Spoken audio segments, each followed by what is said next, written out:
Республиканың төп басма матбугаты Ватаным Татарстан газетасына 105 ел. Ул 1918 елның 12 мартында эш иҗтимагый сәяси газетасы булып дөнья күрә башлый.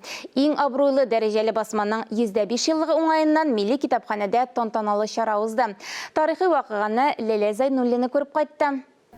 105 еллык тарихка ия Ватаным Татарстан газетасы 7 тапкыр исемен үзгәртә, әмма бер кайчанда эшчәнлеген туктатмый. 1918 елда чыккан беренче саны гарәп телендә басыла. Ул республиканың революциядан соң үткән бөтен үсеш елын үз иченә ала. Ватандашлар тормышында булган үзгәрешләр, борчу мәшәкатьләр газета битләрендә чагылыш таба. Басманың тышкы кыяфәтендә һәм хәтта алышынган исемнәрендә дә ул елларның рухын, татарстанлыларның күңел халәтен сиземләргә мөмкин. Халык белән халыкчан булып, хөкүмәт фикерен җиткереп, халыкка һәм халыкчан булып калу ул үзе бер казаныш дип әйтәләр. Һәм редакция команда үтемле итеп, җиңел тел белән авыр проблемаларны күтәреп, авыр проблемаларны сөйли. Элек чыккан газета битләреннән узган гасыр тормышын, халыкның нәрсә белән яшәгәнен, хакимиятның ул чордагы сәясәтен күз алдына китерергә була. Газета Татарстан сугышын ташка бастыра. Чор үзгәрә, халыкта үзгәрә, газетадагы темаларда күтәрелгән проблемалар да башка. Бүген газеталар үлә, кем укыйсың сезне дигән сүзләрне еш ишетергә туры килә. Әмма бу фаразлар инде бер генә дистә ел яңгырамый, алар инде бик күптән яңгырый.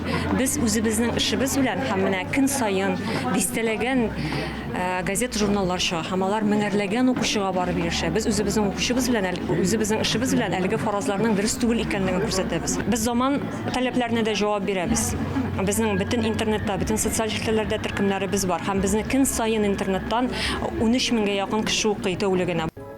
Тантаналы чарада Татарстан Республикасы Дәүләт Советының Мәгариф, Мәдәният, фән һәм милли мәсьәләләр комитеты рәисе Айрат Зарипов та редакцияны котлады.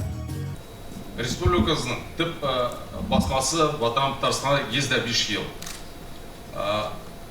Редакция коллективы укучыларына ихлас күңелдән юбилей белән котлый.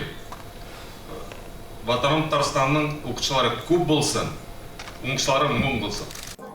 Журналистика халык белән хакимият арасындагы күпер.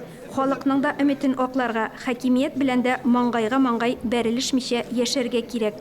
Газета ул татарның күңелендә язу, басма матбугат ул татарның бәгырендә. Шуңа күрә бу мәсәлән сыйфатлы матбугат. Бүгенге блогерлар белән, бүгенге тагын социаль челтәрдәге теләсә нәрсә кызык-мызык язып ятучы кешеләр белән бернинди уртаклыгы юк. Ватан Татарстан газетасы шикелле сыйфатлы матбугатның. Сыйфатлы матбугат бар һәм булачак. Аңа ихтыяҗ бар, кеше шуны көтә. Бәйрәмдә редакция хезмәткәрләренә дәүләт бүләкләре тапшырылды. Редакция коллективына Татарстан Республикасы рәисенең рәхмәте белдерелде. Бүлек мөхәррире Фәния Әхмәтҗанова фидакар хезмәт өчен медале белән, баш мөхәррир урынбасары Габделбер Ризванов тасыр төзелүгә 100 ел медале белән бүләкләнде. Ветеран журналист Габделбер абый гомере буе шушы редакциядә хезмәт куя. Минем хезмәт кенәгемдә бер генә тамга инде, ул да булса шушы социалист Татарстан газетасында эшли башлаган чорым. Ул моннан 52 ел булды. Бик бәхетле шушы коллектив белән коллективта эшли башлаганыма. Анда бик күп инде гомерләр үтте бит инде, бик күп кешеләр алышынды.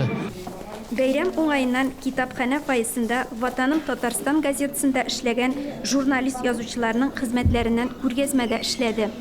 Bizning redaksiyada bik ko'p yozuvchilar, bik ko'p jurnalistlar ishlagan, ham ularning ko'bisi bunda o'zlarining kitoblarini yozib chiqqan. Bunda endi yozuvchilar turida g'ana so'z bormi, adabiy asarlar turida g'ana so'z bormi, jurnalistlarning o'z yo'llari bor bitindi, o'z qisalari bor deganday, ular o'zlarining gazetada chiqqan materiallarini chiqaralar.